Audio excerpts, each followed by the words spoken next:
Perkenalkan, nama saya Faiz Hasan Widianto dengan NIM J0401231392. Pada video ini saya akan menjelaskan teknik dasar videografi. Oke. Kita pertama-tama berkenalan dulu sama yang namanya videografi ya. Videografi itu merujuk pada seni dan praktik menciptakan film dan atau video menggunakan kamera. Videografi ini melibatkan pemilihan sudut pandang, komposisi visual dan manipulasi elemen-elemen visual dan audio untuk menyampaikan sebuah pesan atau cerita. Videografi ini gak hanya berkaitan dengan merekam gambar bergerak, tetapi juga melibatkan proses pasca produksi seperti pengeditan, penyesuaian warna atau color grading, dan penambahan elemen-elemen suara. Secara esensial atau secara mendasar, videografi ini menciptakan karya visual yang dinamis, seringkali dengan fokus pada narasi atau pesan tertentu. Dengan teknologi yang terus berkembang, videografi telah menjadi lebih mudah untuk diakses.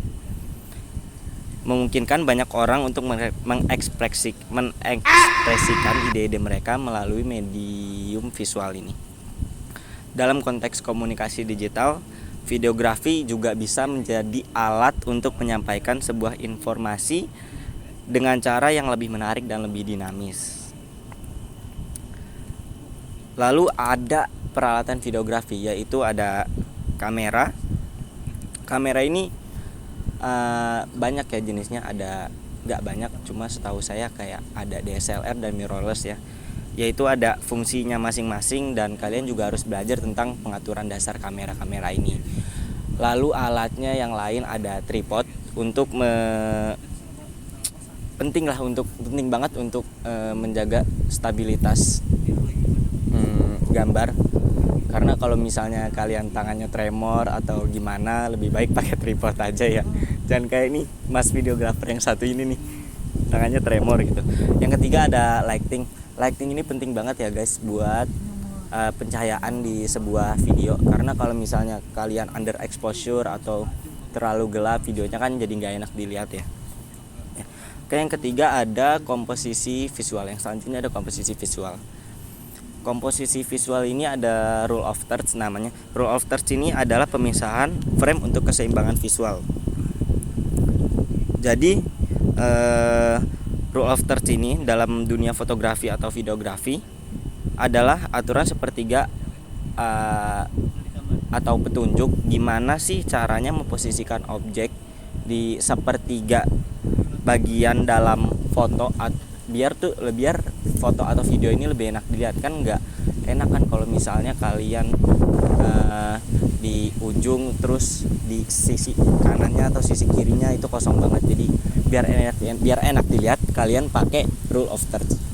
Selanjutnya setelah rule of thirds ada leading lines. Leading lines ini mengarahkan perhatian penonton. Jadi kalau misalnya kalian contohnya kalian berada di rel kereta, misalnya kalian mengambil gambar atau mengambil sebuah video di rel kereta gitu, kalian jangan ngambil dari samping atau dari mana-mananya. Kalian berdiri di tengah rel, kalian ngambil gambarnya tuh atau ngambil videonya tuh di tengah-tengah rel mengarah ke lurusan gitu. Tapi jangan pas ada kereta, nanti kita tabrakan, jangan. Terus selanjutnya ada framing. Framing ini menggunakan elemen dalam frame. Jadi nggak enak kan kalau misalnya ada sebuah, misalnya saya misalnya saya duduk di sebuah bangku, lalu gambar ke atas terlalu offside atau rambut saya nggak kena. Jadi yang frame yang baik ketika berada di posisi duduk kayak gini tuh lebih baik grid yang atas itu di mata kalian ini, seperti yang sudah saya arahkan kepada kameramen saya ini gitu. Selanjutnya ada pengaturan exposure. Pengaturan exposure ini ada aperture, ada shutter speed, ada ISO. Ini tuh perlu banget diperhatiin, karena kalau misalnya nggak diperhatiin bakal jadi jelek atau bakal jadi nge-glitch gambarnya atau under exposure atau over exposure gitu ya. Pengaruhnya terhadap hasil videonya ini, kalau misalnya ISO kalian ketinggian ya kalian bakal over exposure banget, dan kalau misalnya ISO-nya kekecilan dan gak sesuai sama keadaan di outdoor atau indoor tuh ya bakal jadi under exposure, tergantung kalian gimana setting ISO-nya inilah. Lalu soal shutter speed ini juga perlu diperhatiin sama kita ya sebagai pemula di dalam dunia videografi, karena kalau misalnya kalian pakai shutter speed yang kecil atau kalian pakai shutter speed yang terlalu besar, misalnya terlalu kecil tuh gambarnya bakal jadi nge-glitch gitu, jadi patah-patah, istilahnya patah-patah, jadi FPS-nya tuh nggak sesuai apa yang kita butuhin gitu loh. Kecuali kalian misalnya mau ngambil video air terjun, jadi shutter speednya diatur, atau kalian mau ngambil gambar atau video orang lagi lewat, jadi shutter speednya tetap diatur ya. Kalau masalah aperture sih nggak, tetap penting sih sebenarnya, karena kalau misalnya aperture kalian terlalu besar atau terlalu kecil itu juga mempengaruhi hasil video kalian gitu guys. Selanjutnya ada gerakan kamera. Gerakan kamera yang mendasar atau teknik dasar pengambilan atau pergerakan kamera ini adalah ada pan, ada tilt, dan ada zoom ya.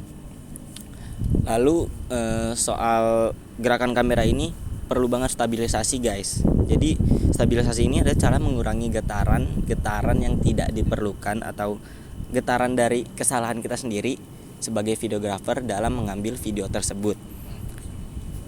Jadi kalau bisa kalian sebagai videografer tuh take berkali-kali aja deh, untuk misalnya habis nge-tag video kalian cek lagi, habis tag video cek lagi sampai hasilnya benar-benar bagus dan mengurangi gerakan-gerakan yang tidak diinginkan gitu.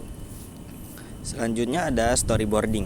Storyboarding ini adalah merencanakan adegan dan perpindahan kamera. Jadi kalian harus tahu nih, misalnya kalian mau nge-tag video orang lagi makan atau lagi ngapain gitu, kalian perlu merencanakan suatu adegan dan perpindahan kameranya dengan baik.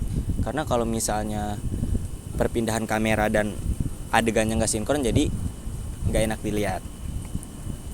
Selanjutnya ada pengeditan video. Pengeditan video ini kalian bisa memakai software editing umum seperti CapCut, terus Adobe Premiere Pro dan lain-lain lah, atau bisa kayak DaVinci tapi lebih ke color grading sih guys ya, lebih ke color grading. Terus dalam pengeditan video ini kalian juga butuh loh kayak pemotongan, terus penyusunan, dan penambahan elemen. Karena kalau misalnya kalian gak motong-motong videonya, pasti kalian kan kayak misalnya udah kayak ada suatu klip, kalian mau ngambil klip dari detik 1 sampai detik 3, tapi videonya aslinya itu 5 detik. Jadi lebih baik di-cut aja, dipotong aja gitu. Yang gak penting dibuang saja.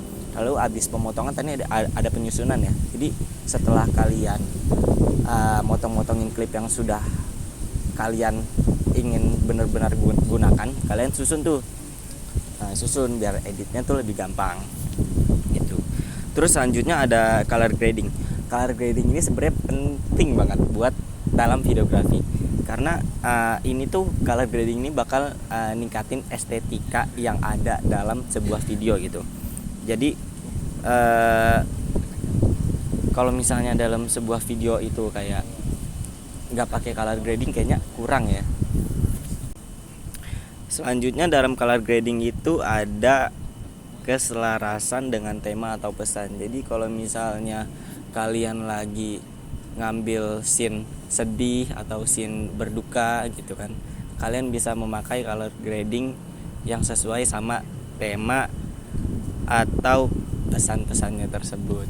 Jadi kan gak enak kan kalau misalnya kalian lagi scene berduka dalam videografi tuh kalian pakai color gradingnya tuh yang kayak colorful banget, kan gak cocok kan jadinya. Jadi lebih baik color grading ini menyesuaikan tema atau pesan yang ingin disampaikan gitu. Sepertinya sudah beberapa poin-poin yang saya sampaikan mengenai teknik dasar videografi. Jadi jika kalian ingin belajar teknik dasar videografi itu teknik-teknik tadilah yang harus kalian mempelajari untuk belajar videografi. Oke, saya kira cukup sekian. Kurang lebihnya mohon maaf. Wassalamualaikum warahmatullahi wabarakatuh.